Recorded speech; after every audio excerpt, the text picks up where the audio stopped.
10টার দিকে আমি বাসা থেকে বেরোছি, একটু বাজার করতে যাব গেছি। আমি বাজার করে 11টার মধ্যে আইসা পড়ছি। আইসা দেখি গেটে তালা খোলা দেখে আমি মালামাল নিচে রেখে উপরে উঠছি। উঠিয়া দেখি যে দরজা তালা ভাঙ্গা, দরজা খোলা, ভিতরে দেখি যে আলমারি খোলা, বাদে দেখি যে সব অলঙ্কার টলঙ্কার কিচ্ছু নাই। ওগুলি যে রাখছিলাম ওটা খাটের উপরে পট্টা ফালাইয়া অলঙ্কার নিয়ে গেছে। 5টা গলার হার নিছে, আর 3 জোড়া বালা নিছে,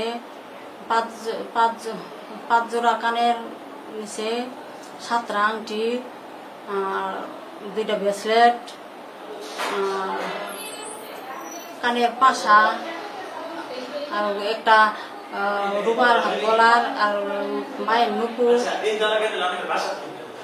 সব বিদেশি তো।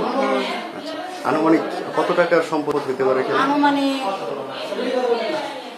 30-এর মতো হবে। 30 লাখ টাকা।